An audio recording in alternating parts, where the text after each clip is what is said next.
welcome to Barnyard Language. We are Katie and Arlene, an Iowa sheep farmer and an Ontario dairy farmer with 6 kids, 2 husbands, and a whole lot of chaos between us.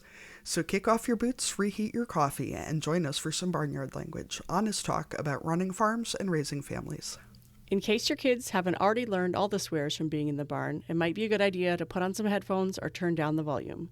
While many of our guests are professionals, they aren't your professionals. If you need personalized advice, consult your people.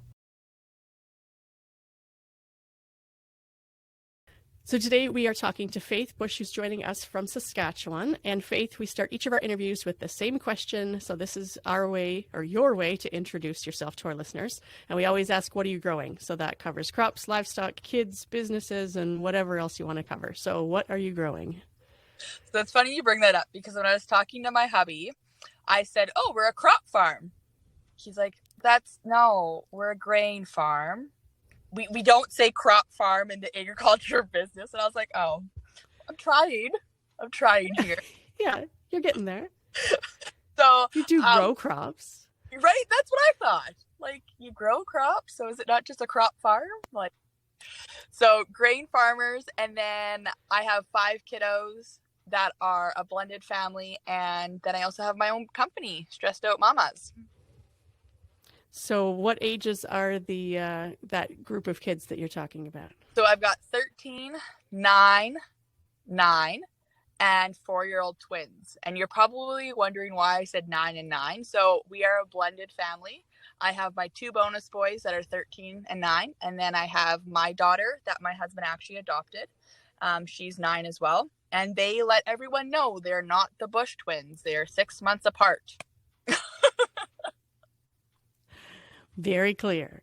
Yeah. And then ironically enough, we ended up when we decided to have an us kid with twins. Yeah. So you got lots of double ages. Yes. I think we're the only blended family that can say that we only have 3 grads to go to or 3 hockey teams to attend. It is perfect. Yeah, that's true. You're a big family, but you've doubled up some places there. So there's some efficiencies. Yeah. So what kinds of grains are you growing?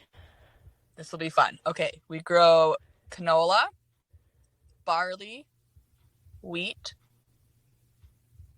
and oats. And the reason I said it'll be fun is because my husband and I were just recently having the conversation with Seeding Up and Coming about a new crop rotation. And I thought I was going to hit it right on the mark. I was like, we should plant oatmeal. Mm-hmm. And he was just like, what do you think of that? Oatmeal, honey. I was like, yeah, like, don't you just like pick it off the like stem or the stalk, and you just like, and he's like, oh, honey. Oh, I just love you so much.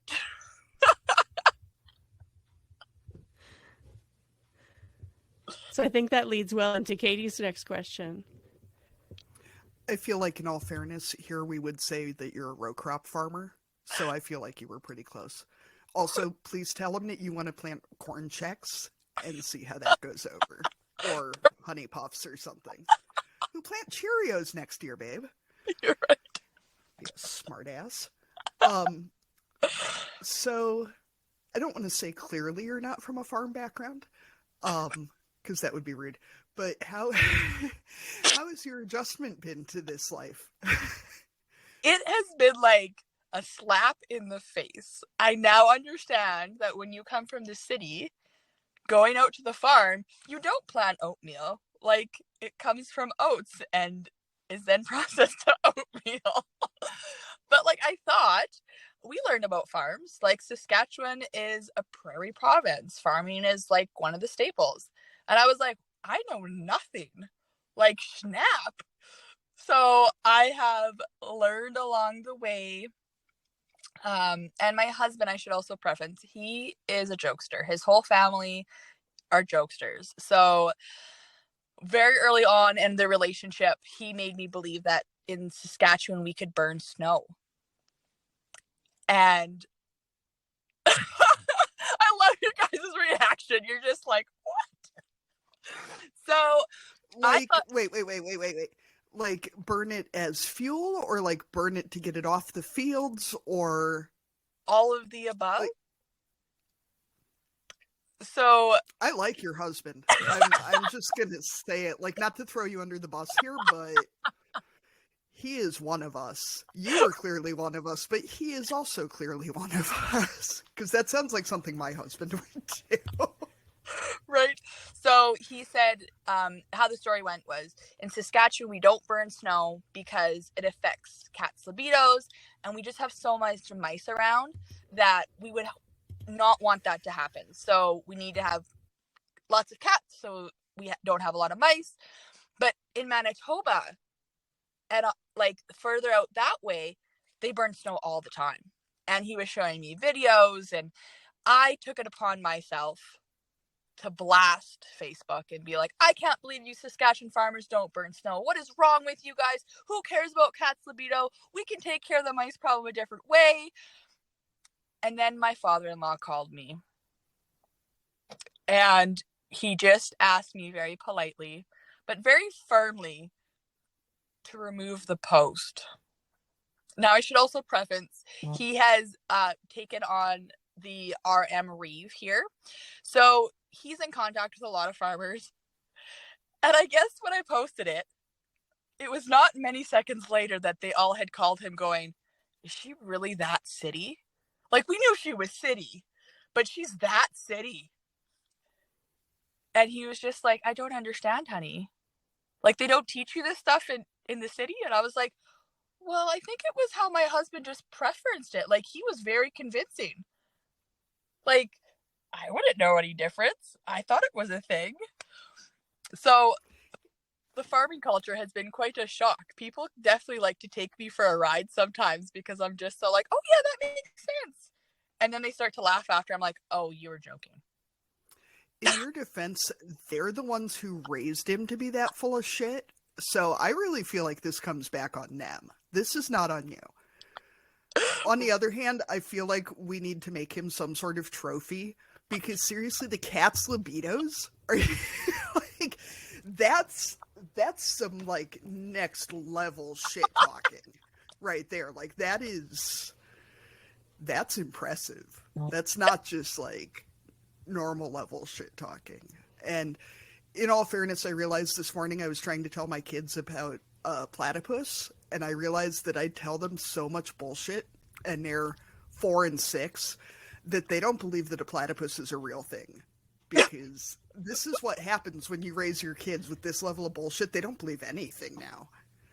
Right. Well, and there's so many creatures that aren't real, right? Like, we tell them about unicorns and we put them on t-shirts and bedspreads and put them in TV shows, and that's not a real thing. So why would a platypus be real? Like, it doesn't make any sense. Like, it lays eggs, but it has fur, but it's like it's all the things that shouldn't be a thing, and they're never going to see one. Right. Well, I think the other issue was that the girl child thought I was talking about an octopus, and she was like, no, mommy, they live in deep water. Like, Right, 8 legs, come on. this kid believes in unicorns, believes that they are real, does not believe in platypi. Yes. Oh, that's awesome. Anyway. Anyway. But you just gotta have fun in life. I think if you take it too serious, then like you just get this like grouchiness to you. So I am grateful that we can joke and stuff. And my father-in-law, like this snow burning thing, it was 6 years ago, and still random strangers come up to me. Oh, you're the snow burning wife. Yeah. If they're going to know you for something better, it should be something funny. Because Right? they could be like, you're the one who smells really bad, or, you know, you're the one with the really bad attitude or something. Like, I'd rather be known for something funny. Right? Like, It's I found out a couple months ago that I am known at our local vet's office as the duck lady. And, like, of all the things I thought I'd be known for, that wasn't it. But I'm like, you know what? I'm okay with that. Like, Yeah, that's not the worst. I'd No. rather be known as the duck lady than, oh, that fucking bitch. You know, Right. like, it could be a lot worse. So, Now, have you ever brought ducks into the vet clinic? Or it's just that you I actually cannot have confirm ducks or on the deny farm? that I have actually brought a duck with an eye infection into our very serious large animal vet and That is fine. presented You don't want them your duck with to a- suffer. exactly. Exactly. No, and now I know how to treat It's it. probably cheaper than a farm call, right? Like if they weren't already coming to the farm, you don't want to call them out for just a duck if there wasn't anything else happening. No, totally, but I think this was 11 years ago, and they still call me the duck lady. Right. So, Yeah. whatever. Anyway, But yeah, still not the worst thing you could be. No. So you mentioned that one of the things you're growing is a business. So can you tell us about what it's called? Because I love your name and why you started it. What was your inspiration? So, when I moved out to the farm, I realized that supporting local Canadian businesses just wasn't common. Amazon Prime, they get great shipping, fast shipping, and that's how people did it out here. And in the city, there are so many knick-knack shops of Canadian local made products that you could just go in. So I was really frustrated with that. So I decided after the twins, daycare just wasn't affordable for us anymore. I was like, no, I'm going to work to pay daycare. I'm just going to stay home. But I've always had that hustle mentality. And my husband was like, well, start your own business. I was like, yeah, it's just that simple. Start your own business. So we sat out on the farm. No problem. Yeah. Just, and I was like, you could have done custom snow burning. You should tell your father-in-law that that's your new business idea and see how far you can wind him up. He deserves it. Oh my gosh. And I should get a tractor and put some stuff I don't know, blow dryers on it or something. Well, they make flame space weeders. Heaters. Flame weeders are a serious thing. So just mock up a business card. Let me know if you need help. I am all in on this concept. Oh my god. Cat reproductive Katie's your first services franchisee. and custom snow burning. Absolutely. Oh, that's going to be perfect. Oh, and it'll just get him going again. He's always like, Faith, shut up. Shut the fuck up. Don't say it in public anymore. And I'm like, but I just can't. It's just so perfect. Everybody remembers it. Right? So. I think Faith is my new bestie. I'm just going to put it out there. Okay. I've been replaced. Oh, well, how about we just do a trio thing? I'm down for Okay, trio. that works, yeah. So we were sitting around the kitchen table and so you were just, I think it was right about the time you were saying you were sitting around the table talking about what kind of business. Yeah. So I was sitting around the kitchen table with the kids and we were trying to come up with a business name. And my 13-year-old at the time would have been 11. And he goes, "You're stressed all the time, Mom." And he's like, "Stressed out, Mama." Every mom is stressed, really, if you think about it. Y'all are batshit crazy. And my husband was sitting there going, "In 1, 2, you're going to get your head chewed off. We're going to hear swearing." And he was just like, everyone was just like, oh, shit. He said it. And I was like, you know what? It's a great name. And and you're not wrong. Yeah, right? Everyone. We are stressed. Right? And I think it connects with so many people. And I've talked to lots of branding and lots of marketing people. And they're like, a lot of businesses don't lead with negativity, but you do. And I said, because it's true. We kind of don't want to talk about negative things, but they're there. And you can't see positive if you don't have a negative. So Stressed Out Mamas became my name. And then from there, I used to be a pamper box. So every month you would get a pamper item. You get 6 items to pamper yourself with. Because I was on this crusade of being, I'm going to change the world. This is going to be perfect. And everyone was like, it is perfect, but not for long term. I feel guilty. And I'm like, what? No. I'm going to shove this down your throat. You're going to enjoy it. You have no fucking choice. And this is what we're doing. And people are like, no, this is not what we're doing. So my business took a huge pivot. Now it is an essential motherhood kit. It comes with cooking, cleaning, home decor, and then just a tiny bit of pampering. So you still get to have that aspect in your life. Because the reality is, we want to say that we can pamper ourselves. We want to be able to spoil ourselves. but we just feel guilty. And that was never the intent of my business. It was to make motherhood easy and to make shopping Canadian businesses easy. It was never for guilt. So that's where my business has taken me. I've been in business now for 2 years. I just celebrated my anniversary January 4th. And it has just been so beautiful. But crazy enough, my number one subscriber is Ontario customers. Very cool. Where I'm based in Saskatchewan, and the pandemic took me to a couple online shows that Ontario just keeps loving me. And Saskatchewan is still like, we know you a snow burning person. I don't know if we can trust you with a business yet. I like that you were willing to be flexible though, right? Like not just like this is the way I see it and this is the way it's going to be, but actually listening to your clients and to your customers and realizing that they wanted something a little bit different from what you were offering. So that's a really, really good to know that you can adjust, right? Because sometimes people just get stuck in on, yeah, like you said, this is the way I see it, so this is the way it's going to be. But yeah, I know that if I got pampering items, that many every month, they would probably start to stockpile after a while, and you'd think like, well, I'm not getting through them, so maybe I'll cancel because, like I've got lots to last me for a while, right? So that's good that there's a bit of variety too. I have to say too, as someone who's never been real good at relaxing, and certainly is not now with, a full-time job and 2 little kids and a farm, that to me the most pampering, rewarding, relaxing thing at this point in my life is to be able to cross off all the little shit on my to-do list, all those little projects that just pile up. And it's just all that little shit, when you buy new shoelaces for somebody, but then they just sit there on the counter for 6 months because you're never going to put it on your to-do list to change out shoelaces. And so to me, the idea of having a box that comes with a nicer candle than I might normally buy for myself, or fancier cleaning products or whatever, is much more the kind of self-care that I want and can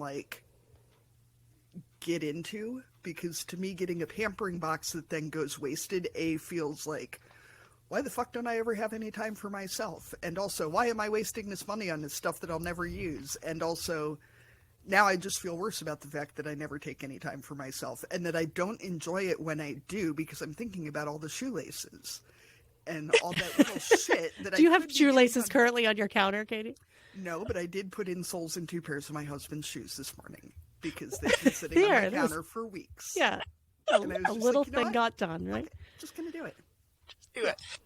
So, Faith, also, Arlene and I were talking about how you should have a farm mom-based line, but then we realized that it would probably just be earplugs, OxyClean, and whiskey, which I think is a totally valid box, personally. You could throw some,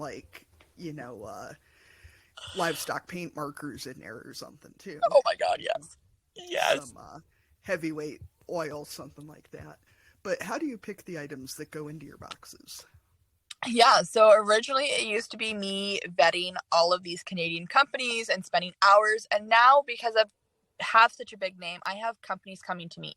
So I make sure there's always a cleaner and there's always a cooking product, because I know for myself, it's a farm thing. I know it is. The oil and the grease and the crap that my husband comes home with on his clothes, I'm like, can we throw it out? I don't even want to wash this. And he's like, no. I'm like, oh, fine. I'll wash the stupid thing. Or the dirt that's in my house. I'm like, my family comes from the city. They're like, Faith, I don't understand the dirt. It's different dirt. And I was like, it's farm dirt. It's just there. It doesn't go away. That's the thing too, when people are like, oh, I live in the city, oh I need to dust, and I'm like, this is not dust in my house. This is straight up this is topsoil. This is not dust. Plus we live on a gravel road. It is dust, but it's also straight topsoil and cow shit. Right? Let's just embrace it, just embrace it. So like that was my thing. I was like, I always want to have a cleaning product that's going to be used and going to be heavy duty. I always want a cooking product because I'm always cooking. And with us having harvest and seeding, like we cook meals. I'm so gracious. My mother-in-law does not want to release the reins on that. She wants to die on that hill, and I'm going, good for you. I'm okay with that. So, but even cooking meals at home, like it's such a boring task. And before I started having children, I went to culinary school. I wanted to be a chef. I was super, and now I'm like, I fucking hate cooking. I don't know what to cook. Oh fuck, I gotta cook another meal today. Oh, could someone Why did they eat so often? right? All day, every day. And then Faith, this is proof that we really are like meant to be, because I also went to culinary school and spent the first like 20 years of my working life in restaurants. yeah, And so now when I bitch about cooking, my husband's like, but you love cooking. And I'm like, you collect tractors, you love tractors, but this is like, if every day you went out and changed the oil 3 fucking times and everybody bitched about how they don't like how you changed the oil, but you never got to drive it.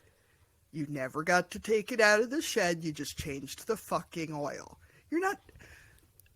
This is not what I love about cooking. Making chicken nuggets 50 fucking times a day. Microwaving corn dogs is not why I went to school. Okay? exactly. And like, I don't want to cook.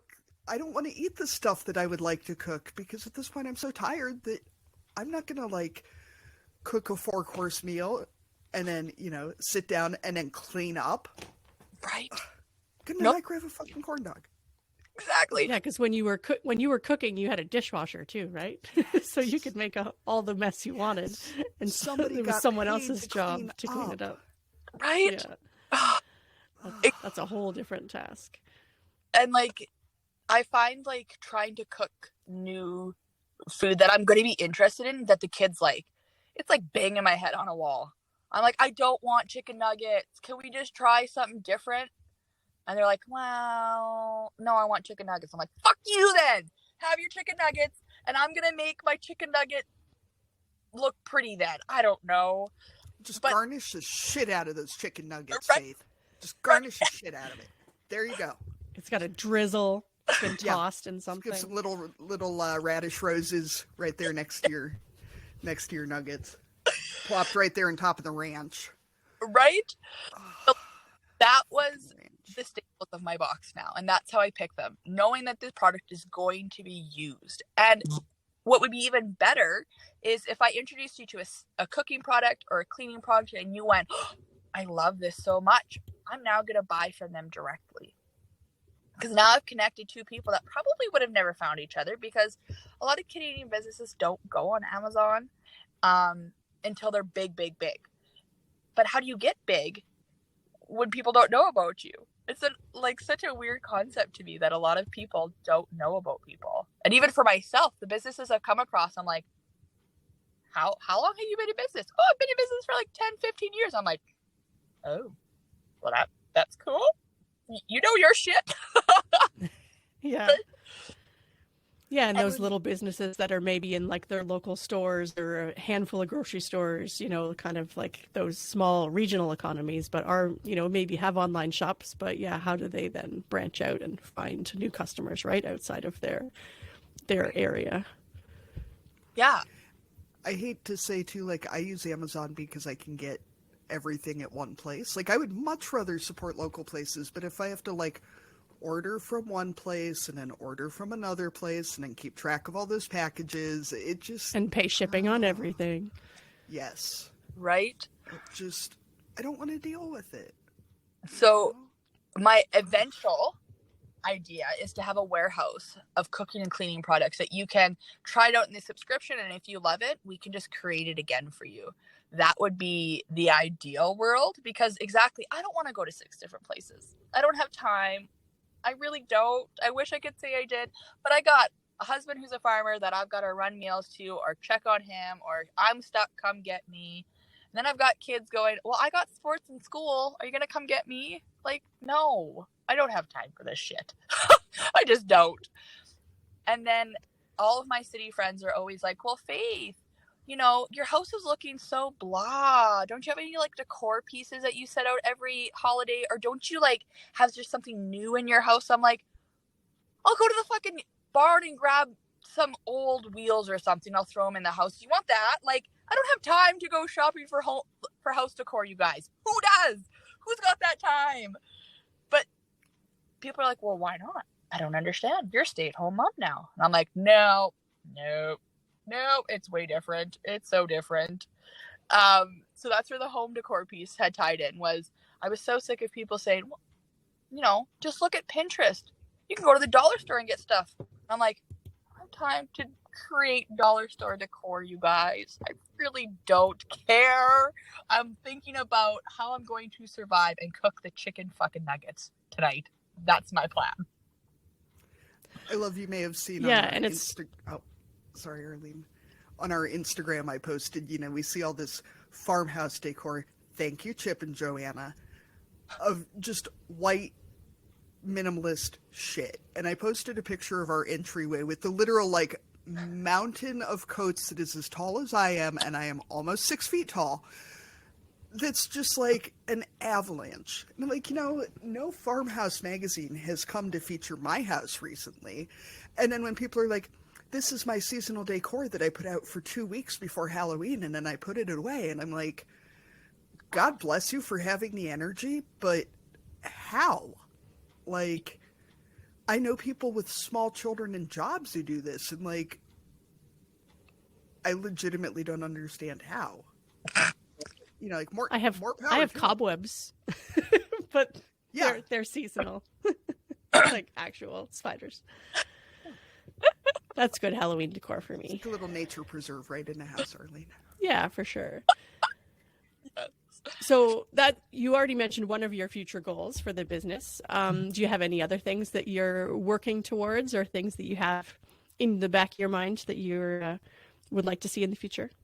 I think just getting my name out there. So I have been kind of for 2 years that hidden secret, that hidden gem, because I was like, well, I'm a farmer's wife. And I've found, coming from the city, I'm very like, I'm going to do me, you do you. You got the farm, good on you, but I'm going to do my thing. And people are like, no, you're a farm wife. Like, where do you get that mentality from? You got to fit into this farm wife box. I'm like, yeah, sure, I'll try. And my husband's like, no, if I wanted that, I would have married somebody out here. I found you. I love you. And I'm like, thank you so much. Thank you. But my next year is just getting people to know who I am and knowing that I'm out here. And you don't have to be some high princess to have the decor in my box. You don't have to be somebody that's like, oh, I'm going to get a subscription and it's just going to be filled with shit. I can't stand subscription boxes that have shit in them, where it piles up, like you guys were saying. It piles up, then you feel guilty that it's piled up because you're not spending time on yourself. No, I want this stuff to be used in a month. And if it takes you longer to use, it means that you don't like it. Get rid of it. If you pass it along to the next person. If you like it, you're going to use it real quick. So that's where my goals are, just getting people to know I'm here. Sadly, I'm only going to be focusing on Canada. So my US ladies, I have a lot of them like, hey, what about us? And I'm going, oh, it's so logistical issues right now. I'm not even going to be touching that for many years to come. So I'm going to focus here on Canada and really get people to know that I'm here, and I'm here to support the motherhood journey, not make it more stressful. So, off topic, how did you and your husband meet? Well, I'm going to be honest, because honesty is the best policy. We lied to everyone in our life. We said that we met in an auction house, which is kind of true. After I had my daughter, her sperm donor, I had split. And I use the word sperm donor because he truly is a piece of work. Very toxic and abusive. So I was like, I'm not dating anyone. And my mother is, again, another toxic person in my life. So she's jumped from small town to small town. So I've always kind of had that small town feel to me. And I've kept in contact with a lot of my friends. And they went, we're going to put you on a website called Farmers Only. You heard of it? Katie met her my husband on husband Farmers there. Only. went on my I first think date you guys are with a man twins. literally the day after he told his parents he was never getting married, he was never having kids, nothing. We went on 6 dates in 7 days. We were engaged 3 months later. Yeah. It Right? works, Okay, that's obviously. amazing. So my friends had put me on there, and they had paid for a month, and they said, if you want to keep after a month, it's on you. And I was like, fuck that. I'm not paying to fucking meet a guy. Like, what the fuck? So 2 days before my account was going to expire, and I had only met US farmers. It was very few and far in between Canadian ones. And if they were in Alberta. And I was like, ugh, I don't know if I can move from my family. I'm so close to them. So I had met Devin. And in 2 days, like, I really was like, I don't even want to date. I really have no interest in this. Well, 2 days, I said, hi, my name is Faith. And he's like, where do you work? I work at an auction house. And then it expired. And I don't know why he thought this is the one, and he stalked the shit out of me to find out the auction house I was at. And then proceeded to come to the auction house and was like, oh, you know who I am? Do I know who you are? Should I? Should I know who you are? And then, like, after that, he was so persistent and, like, so smitten by me. And I was like, yeah, you're so cute. But I'm a city girl. Can you move your farm closer? Like, what? And he's like, Yeah, does that work? and ironically enough, he was just coming out of a marriage. He has had a very toxic marriage. They were, high school dating. Oh, we live in a small town. You will never find anybody. Let's just make it work. And yeah, he had just come out of that marriage, and we had met. She had been moved out for a couple of weeks. They had split a year before, but when it comes to fathers and parenting, it becomes very toxic. Sadly, a lot of mothers will take the children away, or you're on a farm, well, I'm going to the city kind of thing. So they had split before. He wanted to keep them home for harvest, and then after harvest. So this was November when we had met. And I didn't understand when we had met why everyone around us was like, wow, she's a harlot. She's the one that split this marriage up. She's this. And I'm like, what are you talking about? And it's because they were just such a private farm. They don't talk about anything. So he's like, do you mind if we lie how we met? And I was like, I'm okay with that, because I think people might think we're really fucked up if we go, hey, I met on Farmers Only, but I know nothing about farms, and I'm so naive that you can, like, bullshit your way on anything with a farm. And he's like, yeah, let's just, like, keep it on the down low. So we've never told anyone that we met on Farmers Only, but, like, I gave them a raving review saying I met my husband, and I would highly recommend the site to anyone that wants to get into the farming community. Arlene, we should get them to sponsor us, because I think, didn't we have another guest who met their spouse on Farmers Only? Yeah, Andy Cajun. Yeah, see? Yeah, he and his wife We should met on compare there notes, too. though, and see how many farmers we matched with in common, Faith, and see. 'Cause it's, there's Yeah, a if there was real some shortage crossover of in the women on years you there. were on there. Yeah. Yeah. Yeah, so that's how we met. We met at Farmers Only, and I just think it's so funny because I have no farming background. I just thought it would be a great way to raise kids. It was more simplistic life than having the busy hustle and bustle of the city. That was the only reason I was like, maybe a farmer would be good for me. So, one of the reasons that we started the podcast was the isolation after becoming parents. And I'm wondering what your transition to motherhood was like, and especially, going from having one kid, right? 2 kids? When you Yeah, got I had married? one. I had one. He had 2. So it was Okay. motherhood transition from 1 to 3. But it was also the transition of going from a severely abusive relationship to a normal relationship. So my first bit of motherhood was just so weird. I didn't know how to do it. I was also, I'm a lot younger than my husband. I'm 7 years younger. So everyone's like, oh, she's such a baby, she's such a child. And I was like, what the fuck is wrong with you people? If I can have a child, I'm not a child. Like, I'm mature enough to make the decision to move 2 hours away from my family. But it's been interesting because when I was a mother with my first, I was surrounded by family. It was so unique in the city where you had mom and baby groups, you had pregnancy groups, you had this group, you had that group. When you move rural, there is nothing. You are stuck in a house with a baby trying to figure it out. And in Canada here, it's because my husband is such a large farmer. We counted the one day. He's taken over 20 farms. So all those farmyards that used to be around that people would get together, there's not that anymore. There's one. So it is so different coming into this situation of the transition of city life to farm life. And I understand the struggles, and I understand why people are like, this is fucked up. But how do you fix it?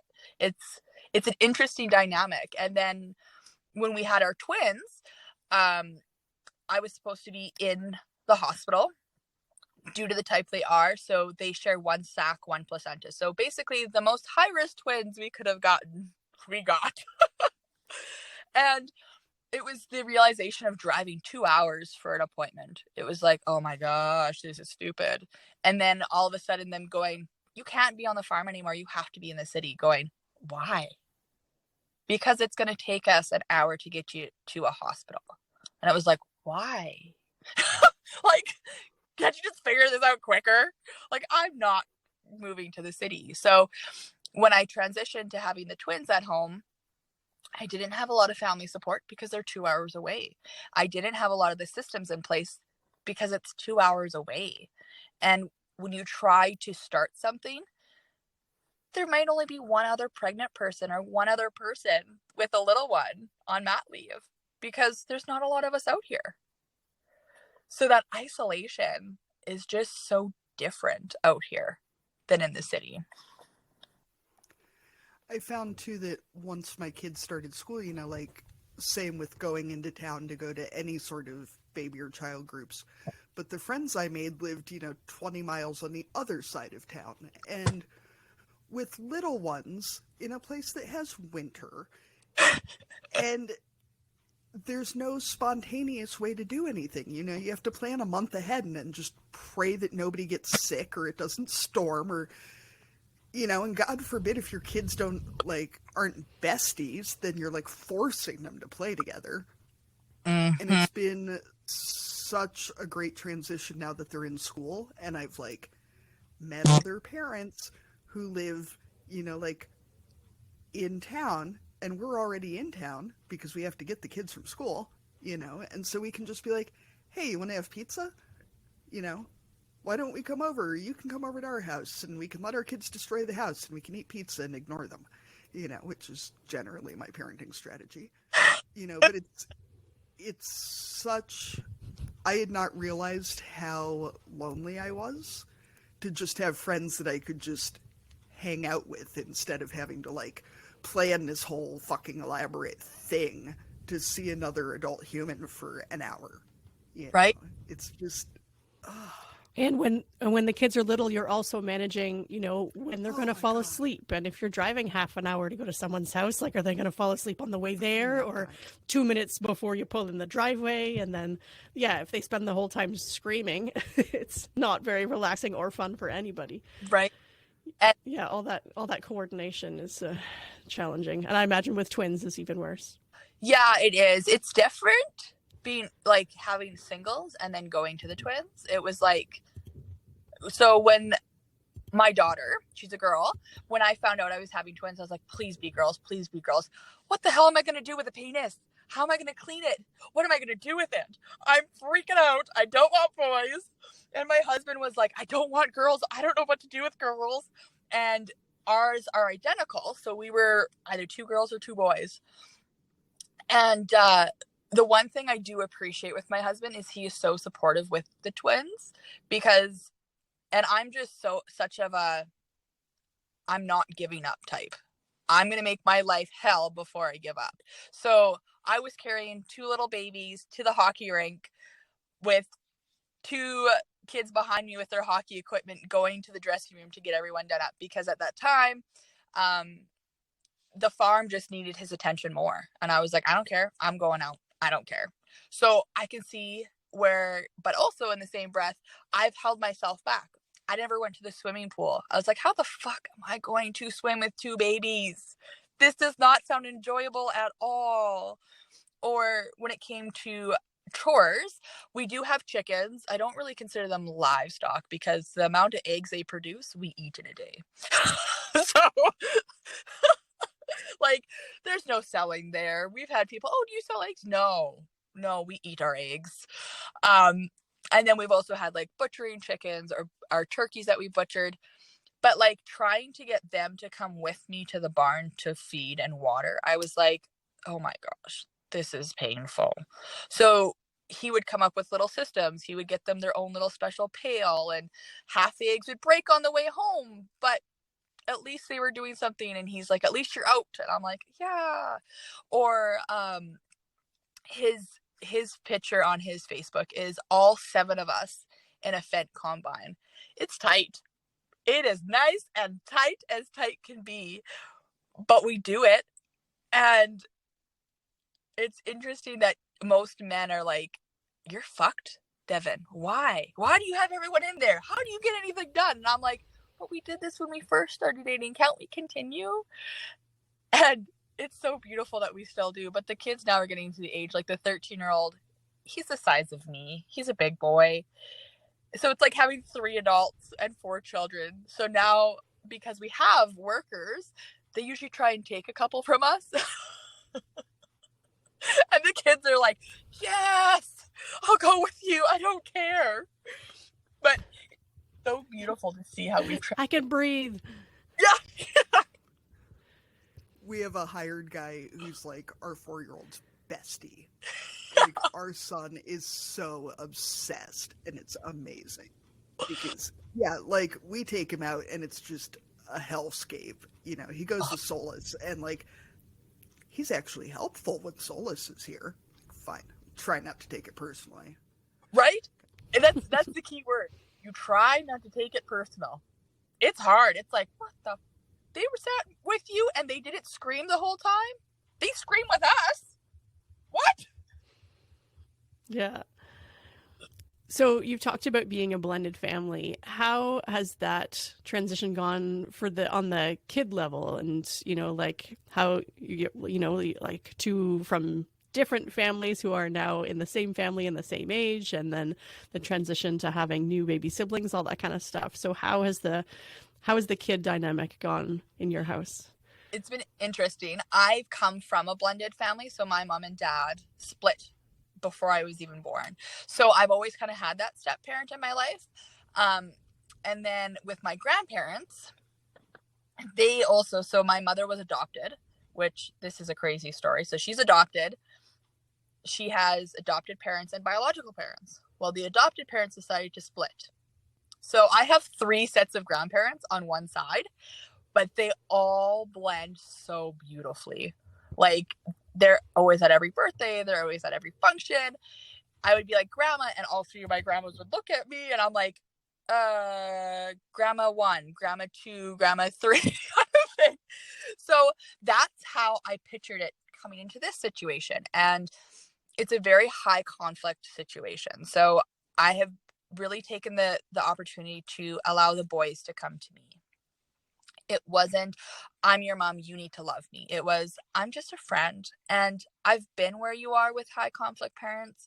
I've been where you are where it's shitty. Let's just hang out. And that bond that grew was just so beautiful. And with my daughter, Devin met her when she was 2. She has no recollection of her sperm donor. So she just assumed we were religious. So we said, oh, God gave you a mommy and just waited to give you a daddy. Well, that kind of came to a head in last year. So they were 8. And the word adoption came out. And it was just like, ooh.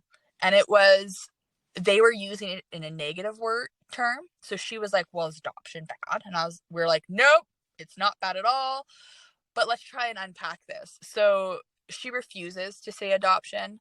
That's her dad. This is her family. Now the boys, because of the toxicity of the parents, they have had resilience to her. They don't know how to treat her. And the teachers have really said, when they're with dad, that's sister. When they're with mom, it's not. So the kids have even learned how to pivot so seamlessly that it just looks normal now. And when parents look at a blended family and say, oh, I want it to be better, or, oh, the kids are suffering, oh, this, they're very adaptive. And our family has been so adaptive to so many different things where I've gone, I hate this. I don't like how we're toxic, or I don't like how this is happening, but I can't change anyone. And it's hard when you're in a blended family to be like, I'm going to change everything. So that's been interesting. And then when it came to our twins, I was put on bed rest super early. And my kids were just like, Mom, you do it all. Like, come on, let's go play outside. And I'm like, I can't. I'll sit and watch you. And then the twins were in the NICU. So I was gone for 6 weeks where it was just dad. And again, my kids really struggled because I was always the boy support. I was always that constant parent. I was always there. And then having that taken away, they were through a loop again. So now the twins are 4 and we're finally getting back to that seamless parenting. But I think in any blended family, you're going to have highs and you're going to have lows, and it's okay. And I think people don't say that enough, that it's okay. It's either one or the other. It's going to be good or it's going to be bad. You can't have both. I think so much of blended families is parents getting over their fear that somebody else is going to take their place. You know, as a child of a single parent family, I'm a huge believer in the more people who love your kids, the better. And I'm sure I would feel differently if there was another woman coming in to raise my kids. But oh yeah, I think ideally, the more people who love and support your family, the better. And whether that person is biological family or, even maybe especially folks who aren't part of that family dynamic, that the more adults who are looking out for your kids, the better. That's, there are never going to be too many people loving your kid. And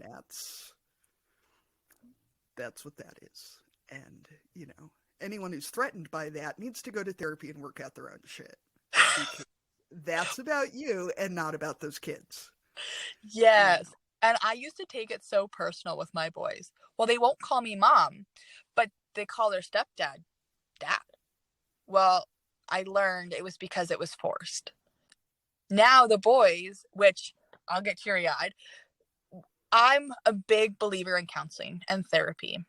I forced his ex-wife and me and my husband and her husband to sit in a room together for a whole year and a half of painstaking counseling that got us nowhere. But everyone was like, why are we doing this? And I was like, because it'll make us better. It did not. But we tried. But my sons refer to me in counseling as mom. They won't say it to my face. Heaven forbid it leaves that room. But they see it. And I understand why you would feel threatened, why somebody else is now, because my husband says it all the time. It pisses me off that they call their stepdad dad. Like it should be stepdad. And I said, how hard is it to say stepdad? He's like, well, what do you mean? I was like, it's 2 syllables. Stepdad. Dad. I'm yelling. I'm saying 1. He's like, oh, I get it. Right? I think, too, even if the therapy doesn't immediately feel like it helps, your kids see that you are trying, and that helps. That is worth it, whether it fixes anything or not, because they're seeing how we treat each other and how to deal with people they might not like. and how to do what's best for the family, even if they don't want to, and even if that person is a pain in their ass. And, you know, that there is a level of respect we give people, even if they don't deserve it, because they are humans, and especially if we share children, that we act like fucking grown-ups. Yeah. Because I will admit that people who use their children as leverage, I think we should probably set them on fire. I don't feel like that's too strong, you know. I'm just gonna go ahead and say it. Yeah. You know, whatever your fucking problems are with each other, fine. Like, go to town on hating each other. I don't care. Leave your kids out of it. Yeah. That's... And I think you have two social media parents I always find. You have the social media parents that are perfect co-parents, and we sit together at hockey games and we do this and we do everything together. And then you have the other ones that are like, this is horrific and my kids are traumatized. It's okay to be in the middle. I can say hi to my husband's ex-wife. I can say, hi, how are you? And continue on my way. Do we sit and talk? No. Do my twins go up to her? Yeah. My daughter went up to her because she's in their life, whether I like it or not. And the only issue I ever had was where she blurred the lines a little of my boundaries. But that's going to happen because we're two different people. And the children saw that I held firm on my boundaries. And now they set boundaries, which I appreciate. Sometimes I'm like, the fuck kind of boundary is that? And then I have to stop and go, oh, wait, I set boundaries with you. Okay, fine, you can have your stupid boundary. But, like... It's really fucking hard when your kids start setting boundaries with you. Because I'm like, let's teach our kids about consent and bodily autonomy. And I'm like, I didn't fucking mean me. If I want to hug you and you don't want to hug, I still get to hug you. And they're like, no. Fuck you. Like, I made you. Now I have to go respect your boundaries because I'm the one who told you to have them. And now, you know, it doesn't really set a good boundary to be like, well, have boundaries except if the other person really wants you to do whatever. And then you should just let them do whatever. That's kind of the point. And like my bonus boy, I'm very affectionate. And I'm very affectionate to my daughters. And they were like, why aren't you affectionate to me? And I was like, oh, I can definitely hug and kiss you. Well, no, I don't want you to. I just been asking. And I looked at my daughters like, do you like how I hug and kiss you and smother you? She's like, not really. I was like, oh. Why did we open this can of worms? Everyone shut up, you're doing this. I was like, no. Yeah. Yeah. No, I'm hugging everyone everybody. has to be the same. Just don't mention it. So I think when it comes to blended families, just acknowledging there's highs and lows, and it's okay to be in the middle. And when it comes to farming, being the second wife is hard. And it's okay to say it's hard. And navigating that has been very interesting. And I'm excited to see where my life takes me. But I'm also very much of a, you want to die on that hill? You die on it. Because guess what? In 40 years, you're going to be dead anyways. So I'll have to cook a meal. Sorry. That's how I always look at it. I'm sure, too, I clearly did not read this question the way that Arlene meant it to be read, because it says, you know, how do you and your partner manage the adult relationships? And I was like, well, I mean, they have twins, Arlene, so I'm guessing they manage them just fine. Get a little... Yeah, that's not what I meant, a little Katie. personal here, don't you? But I'm sure, too, it's got to be a real challenge to marry... I mean, because the fucked up part about marrying into a farm when you're coming from outside is that you marry into a whole community. And when you're the second wife of somebody who married their high school sweetheart, and presumably you all still live in this little tiny place. Yep. How fucked up is that? Did you hear her voice? Yeah. And that you're marrying into a Oh, God. business, which I'm sure we don't have to remind you either. But, you know, the whole farm aspect, I'm sure, is a whole different dynamic that, you know, adds levels of And complication I always to it thought as of well. farmers as like, this is gonna sound so city, but we all know that I'm that city girl, like on the TV, right? Like you're a little farm, you're chugging away in your tractor, and now I'm like, oh yeah, you chug away on your tractor, but you also have a multi-billion-dollar piece of equipment and like all of these things, and holy, you're not just a farm, eh? And he's like, oh yeah, I'm still a farmer. I'm like, you have employees, honey. You're incorporated. You are a farm, but you're a big farm. And he's like, you know. So when I came into the picture, I was met with a prenup. And I was like, the fuck kind of bitch you think I am? And we were not going to get engaged until that prenup was signed. And so we were together for 5 years before we got married.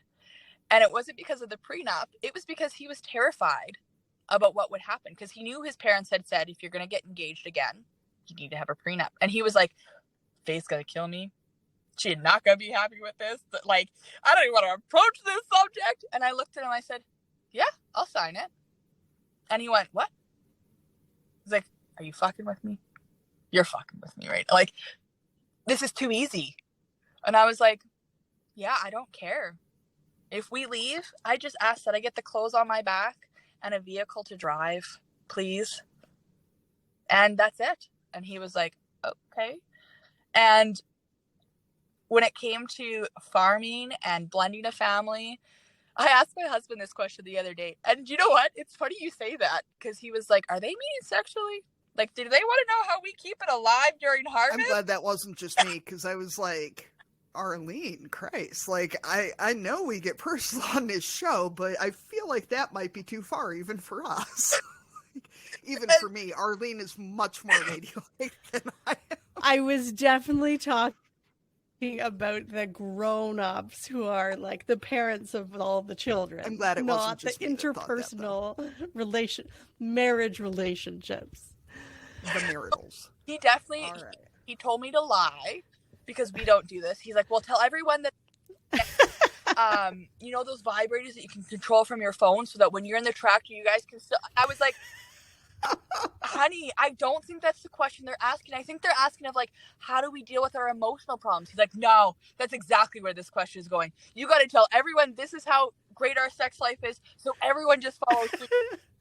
And I was like, it's real wild, but in a normal That's a whole way. other subscription box. Like, right? I was like, wow, honey, like, damn. I don't think that's where we're going. So I'm gonna have to tell him. Is that in the Valentine's Day subscription box? Right? It's a stress relief box right there, Arlene. Right? And ironically enough, our twins were conceived in May. So like everyone swears up and down in a tractor, and I'm like, no, actually it probably was a rain day, you guys. And they're like, what do you mean? I'm like, there are rain days. And I'm not that person in a tractor yet. He's I don't know if this is a farmer thing, but he's like, we need to, and before I die, it has to happen. I'm like, why? Like, why? Well, I mean, if there's room for 7 of you in that combine, there's room for that. I mean, I'm going to go ahead and say it. It's clearly spacious. And he said, well, why do you think there's autopilot now? And I was like, really? That's why? Like, and he's like, oh, honey. And I was like, oh, I thought all you farmers were like, this is why we create autopilot in our combines and tractors. This is Get why the you got to scientists move. on that. You got to move to places where you have rows that are, a couple miles long, so you can really. You got short rows. You got. Oh my God, this is. Yeah, even for us, this is getting. But all right, so we're gonna go back to the twin talk. Because so when it comes to adults, we deal with it very well. We deal with it with humor. We deal with it knowing that this is the person that I'm going to spend the rest of my life with. Whether I like him today or I don't like him tomorrow, this is it. And for us, knowing that this is it, we just have to work on our shit. There's lots of times where he's like, I'm just going to sweep it under the rug. And I'm like, sure. But just remember, 6 months from now, I'm pulling that fucker up and we're going to look. He's like, no. Or being your husband's shield. Like, I am so an overbearing woman to him. And when it comes to, we're in the process of farm succession planning and with his ex-wife and court, I was always like, I gotta be your shield. I'm gonna defend you. I'm gonna be overpowering. And then he's like, are you listening to what I'm saying? I'm like, oh yeah, you have a voice. Oh yeah. I forgot about Oh, did you ask for me to do that? Like, oh, are you still here? Right. Oh, I'm just defending you, whether you like it or not. Right. So that would be my advice when it comes to parenting, is just knowing that you're going to be there forever. And even if you're not, things happen, and that's okay. But don't think about the end. Think about the middle. So, Faith, I'm going to add a question in here because I feel like we know each other well enough now. Yeah. Go ahead and something that I've really struggled with is that if you're a person who prefers to look on the lighter side of things and to have fun, people don't take you seriously. Oh, yeah. And I think especially in rural living, if you joke about things, if you dye your hair funny colors, if you're wearing seafoam green glasses, not that we're talking about anyone in particular, you know, if you are silly, people, there's such an assumption that you don't understand serious topics, that you are not capable of being serious, that you can't possibly understand money or hard things or business or being an adult, because you cannot wear ironic t-shirts and be an adult at the same time. It's not possible. I'm wondering what your experience has been like with this, because I know for myself, kind of the more I've embraced it, the easier it's been to just be like, people want to underestimate me. Fine. But it is such a fine line of like when to throw down with the fact that I am a fucking grown-up, but also like I deal with a lot of hard shit, and I prefer to deal with it by making fun of it, because otherwise it would just be really goddamn depressing. So I'm wondering, I get the sense that you were perhaps samesies on this, as in so many other ways. I think we're just like two of the same people, just living not in the same town. Ooh. Yeah. It's probably just as well that we live so far apart, because I have the feeling that if we lived in the same town, it would probably implode. Like, we would need bail money so fast. Yeah, so like for myself, being a business owner now, I've had to change my own identity. I was always a mom of five. Always a mom of five. Well, you're a stay-at-home mom. You're a farmer's wife. And now I own my own company. Oh, is it like one of those MLMs? No, I own my own company. I come up with my own shit. And I recently actually pitched my company to a panel of people. Got 2 mentors out of it. More than 2, like a handful.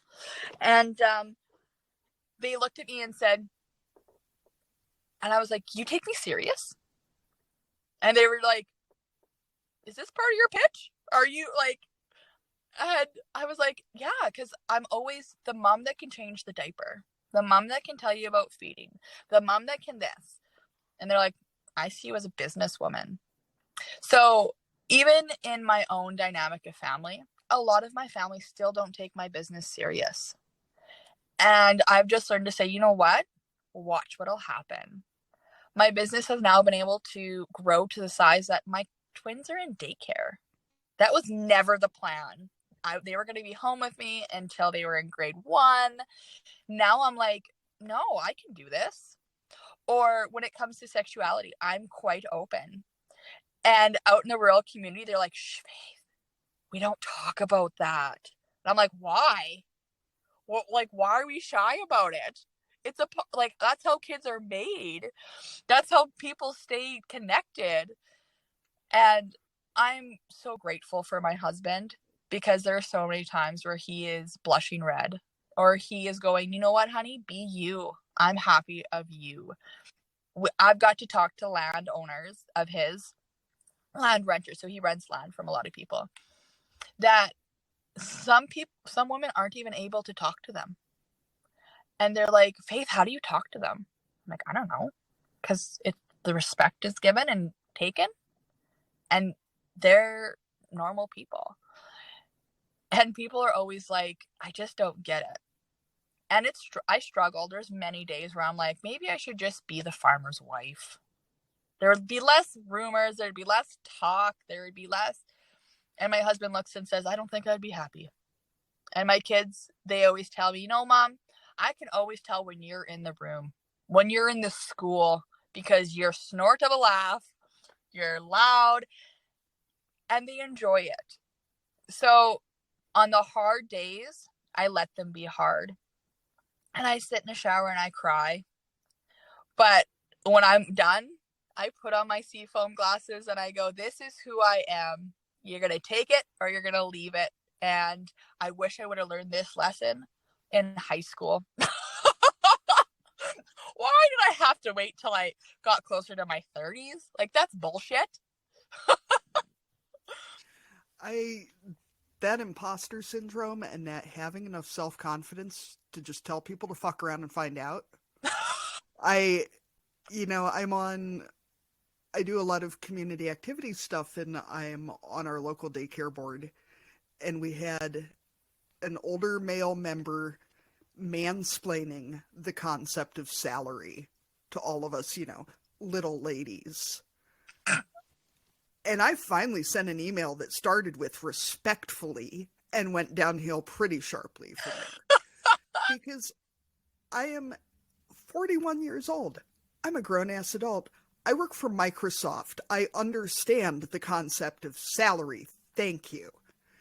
And, if you assume that I'm flighty and stupid because my hair is a funny color, that's on you. Yeah. That has nothing to do with me.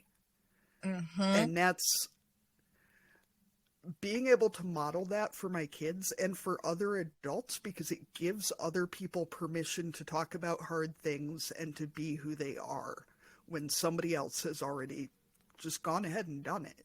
Because I know, we dealt with fertility problems, and so many people were like, we had these problems too, but we didn't talk about them. And I'm like, I did not cause these problems. This is not anything that I need to be ashamed of. I did not do anything wrong. I finally told the doctor one time, I was like, it's not like I was doing coke off the back of a toilet in Vegas and it made me infertile. My body just doesn't work right. What the fuck am I supposed to be ashamed about? And then, I ended up with gestational diabetes, and I had people saying, well, you're so brave for admitting to it. And I'm like, to the fact that my body's too efficient? What the fuck? I've done shit I should actually be ashamed of. I only have enough shame for the things I've actually done. I'm not gonna bother being ashamed of all this shit that's... Yeah, let's not start adding shame to our bodies when they're just doing their thing, right? And there's a test that we all take to see if we have that, right? That means it's pretty common. Yeah. If they're testing I'm every Irish pregnant Catholic, person to find out if they have gestational diabetes, that means lots of us have it. Yeah. We have generations of shame. I don't need to be ashamed of shit I didn't actually do. Yeah, let's not take on more. Anyway, yes. Add this to the shame pile. And I also... Shame mountain. Yes. It's like the laundry mountain. Yes. But and I think Faith, idea. You should make a shame box that should include a shame bingo card that would just be shit you should probably be ashamed of. And just give us new ideas for new shit to be worried about. Or cross out all Yeah. the things that you don't need Like, to be ashamed of. And then we'll Scratcher. just Yeah. full board. I also found owning that I'm a business owner. Yeah. Women don't like to lead with that. I'm a mom, I'm a wife, and a business owner. Well, it would have been 6 months ago. I'm a business owner, and my business allows me to have my children home with me half time. And people are like, what do you mean it allows you? Because I have a job that I've created, and it's stability enough that I get to do what I want. And then it's, it must be an MLM. No, it's not. I came up with the ideas. I do all my own things. It is me 100%. And I love when a sales guy comes out to pitch some idea to the farm, and he goes, oh, your wife is here. How's cooking and cleaning? And I'm like, great. I create a whole business around it. Would you like to hear? And then they just kind of choke on their words. I feel like the one upside of the pandemic for me is that because it's unusual to work remotely out here, that it's become enough more common that people don't assume that I work for some total scam anymore. Because I still get people who are like, so you do sales calls? I'm like, no. Like, no, it's a real thing, but Yeah, it's an actual job. I'm not selling Microsoft computers. yeah, no, I'm not customer service. Which, right? I mean, God bless the fact that there are people who can do customer service and not like end anyone. But I am very incredibly lucky to not be in a customer facing role. Let's put it that way. It would be much harder to record a podcast, for one thing. Okay. Yes. So we are going to loop back to a couple more parenting questions before we get into our cussing and discussing. Not that we haven't done enough cussing and discussing already. But what is your favorite thing about raising kids on the farm? Having their freedom. I don't have to worry. I just kind of giggled in my head. Sorry. I don't have to worry about someone coming and picking up my kids. I don't have to worry about strangers. Yes, they learn stranger danger, but I can let them go and play in my yard, and I can do the dishes. And I enjoy that so much. And the reason I giggled in my head was because one of our farm renters had come to the house, and my daughter was 4 and jumped in his truck, and they just took off. And he called me. He's like, oh my God, I'm alone with your daughter. I apologize. And I was like, I trust you. But I was like, she just got in with you? And he's like, yeah, she was. I told her I was going over to the burn pile, and she just was like, can I come? But just that freedom that they can just run and be silly and stupid, and I don't have to micromanage them. It's just a beautiful feeling. Mm-hmm. What's your biggest parenting challenge when it comes to farm life, specifically around having kids on the farm?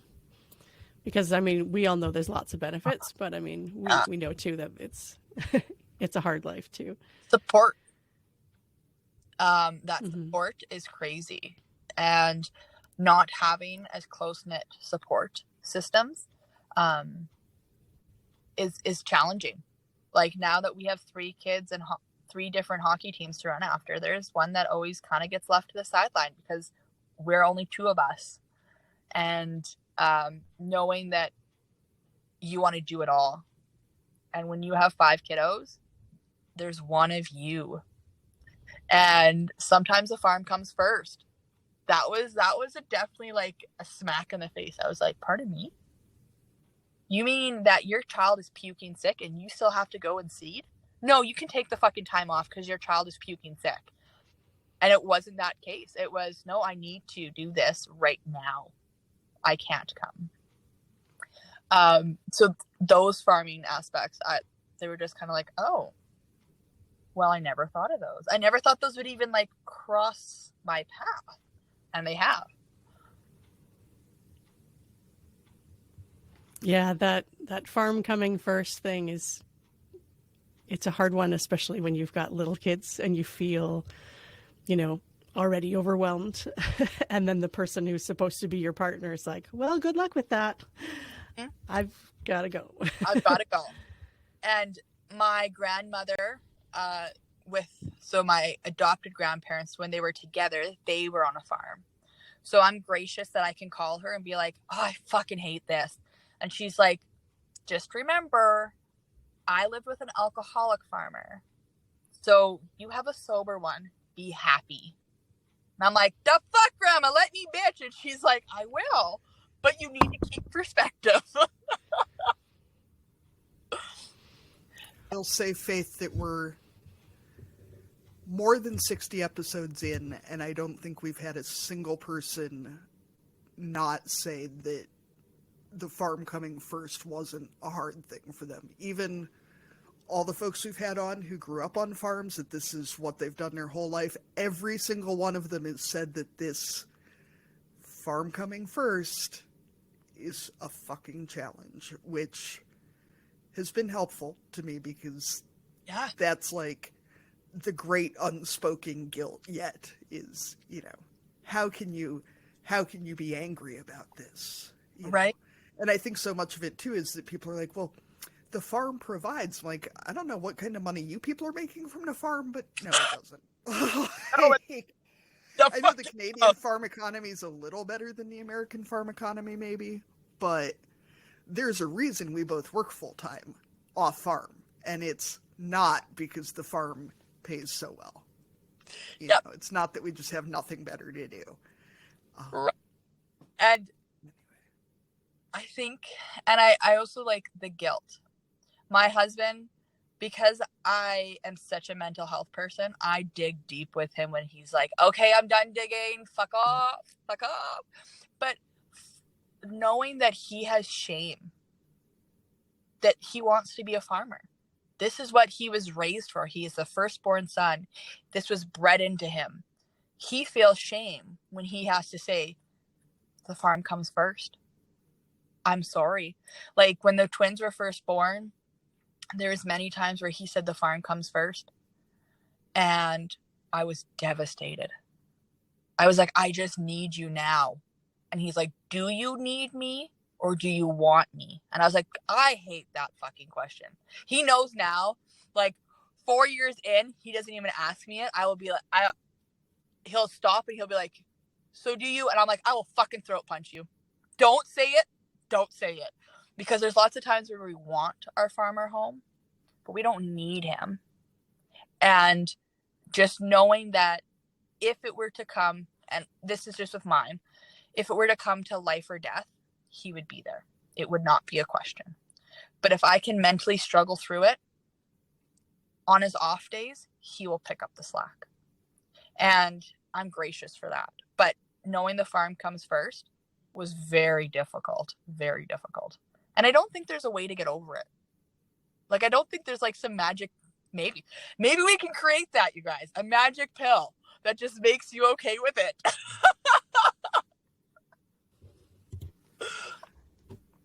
I'd love to know what it is, because even for those of us, I think, where we were actively farming, before we met our husbands, with our husbands, whatever, that it's still, the minute you add kids, it's just,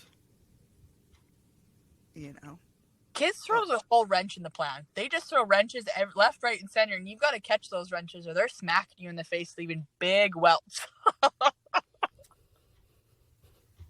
Seriously. Having kids is like that scene in Dodgeball, where the old coach dude is just chucking wrenches at people. That is a lot what it's like right there. Yeah, 100%. 100%. Yeah. I made watch that movie because I don't understand why I'll be like, I'll throw a fucking wrench at you and you better dodge it. And they're like, what is wrong with you? I'm like, okay, we're watching the movie. I feel a little bad about how often I quote Super Troopers at my kids, and knowing how long it's going to be before I will feel okay about letting them watch it, because even I am not going to let a 4-year-old watch that movie. Yeah. He totally wouldn't get any of the inappropriate content. No. Anyway, so we ask all of our guests, if you were going to dominate a category at County Fair, what would it be? And categories can be real or made up. Okay, I have to say it. I think I would dominate it 100%. How to have a spicy sex life in the farm. I'm just But not in the tractor, I'm obviously. picturing what the I'm just picturing, you take your family to State Fair and there's like butter cow, jams and jellies, flowers, Faith sex talk. There's maybe a curtain or something. Yeah. Over 18 only. Over 18, a big dark curtain that says, "Want to talk about how to maintain your farmer?" Oh my gosh! It'll Like, be in Faith is behind this curtain. would it be in like the sales building, where they have like the weird gadgets and shit, and there's like the cookware and Yeah, sex right. toys, or like Yeah, She could have a double booth, like, like the subscription box in the front and then, the Yeah. adult content in the back. because like, That is a whole new answer for us. yeah, you guys are just like, oh, I wasn't expecting that. But that's definitely my booth. I would dominate at. I respect that. We'll make you a special ribbon. Thank you. Yeah.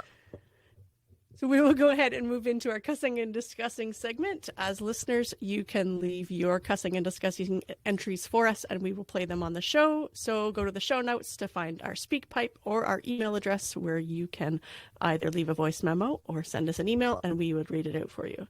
Katie, what are you cussing and discussing this week? My own guilt about shit. I am so sick of the guilt I bring on myself that, like, if I'm going to feel guilty about shit, I should at least give other people the pleasure of getting to think that I'm terrible about something before I feel bad about it. Because there's so many things that I'm like, oh, I'm being so selfish for doing this. Everyone's going to think that I'm so selfish or so self-centered. I'm like, if they think that, they've never said it. I don't have any evidence that they actually even think that. And if they do think that, that's on them. If it's something that I would never judge somebody else for doing, why do I think I am so special that I should be able to not ever get sick or take a vacation or have a hobby like, I don't know, doing a podcast that's just because I am a human and I can fucking do what I want because I'm a grown-ass adult. And realizing, because years of therapy, that perfectionism is a really self-centered thing about, I am special enough that I should be able to be perfect. Not you guys, because you're not that. We're great. actually mortals. Yes. But I am special. Damn it. I should never need anything for myself because I am too good for that. Yeah. We're all done. That's what I'm cussing Sure. and discussing today. Fuck that Got noise. it. If somebody wants to judge me, they can go right ahead. I don't need to do it myself. Mm-hmm. Yeah, because like you said, you're the one who's actually judging yourself, and most Well, likely I'm the only one nobody who can else do it is. right, Arlene. Nobody Yeah, else that's is going to true. judge me harshly enough. Damn it! Yeah, they're gonna let you off on some. Yeah, of what your... if they just let me get away with it? Yeah. Faith, what do you have to cuss and discuss today? Oh, I think mine would be empowerment.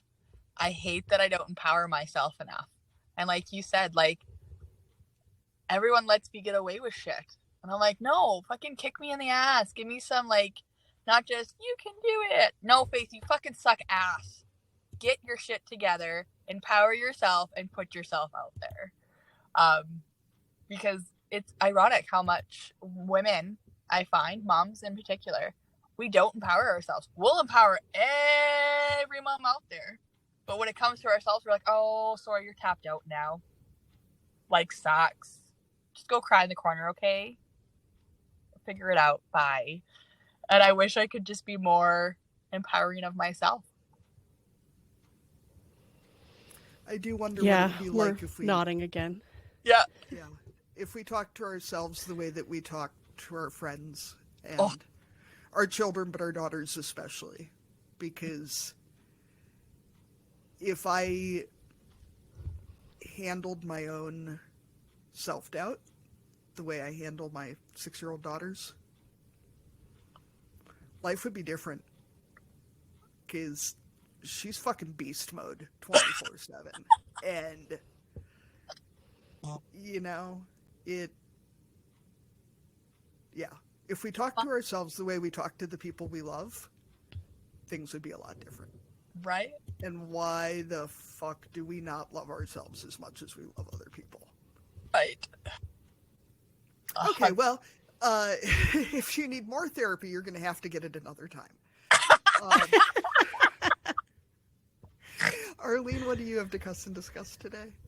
I was thinking the guilt too. I mean, like, it's just like that circular, we're all going around it again, but I mean, yeah, the things that I think I should feel guilty for, and yet if I really break them down, it's like, why? Why do you think that that's a thing you need to do? Or why do you think that's important? And is it really important? Or has this just been a story that you've been telling yourself, like that this is something you should feel bad for? Is it really? Do you care? Is it a value for you? You know, like really looking at what I'm telling myself I think I should be guilty about, and whether or not those things are actually things that I care about and need to put value on. So yeah, guilt. I'm going to say, Arlene, I think it's the fucking patriarchy. Because if Okay, we took all the let's go with time and that. energy that we spend feeling bad about shit and applied it towards a growth mindset of improvement and change and enjoyment of our lives and whatever the fuck else we could be doing if we weren't spending all of our time and energy feeling bad about things that aren't actually our fault, the world could be a much better place and a lot more enjoyable.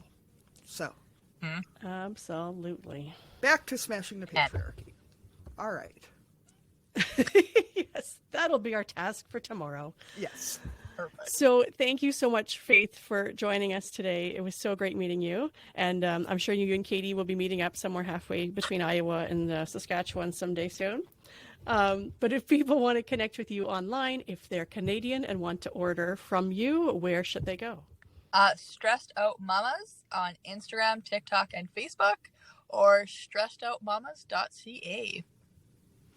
And is that mamas with Perfect. 2 A's Thank you or so an much. O and 2 M's? You know, I get asked that question a lot.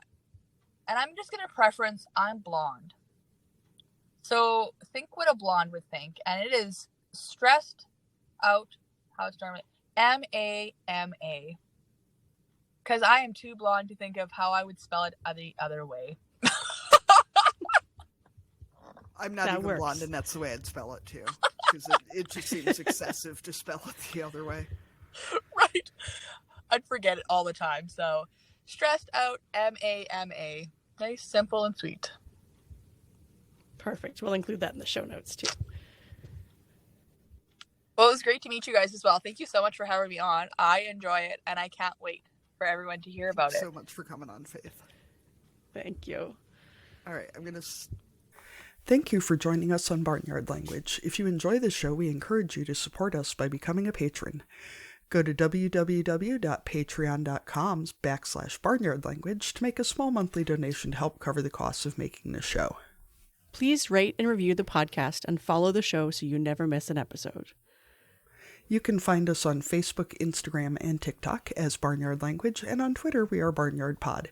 If you want to connect with other farming families, you can join our private Barnyard Language Facebook group. We are always in search of guests for the podcast. If you or someone you know would like to chat with us, please get in touch. We are a proud member of the Positively Farming Media Podcast Network.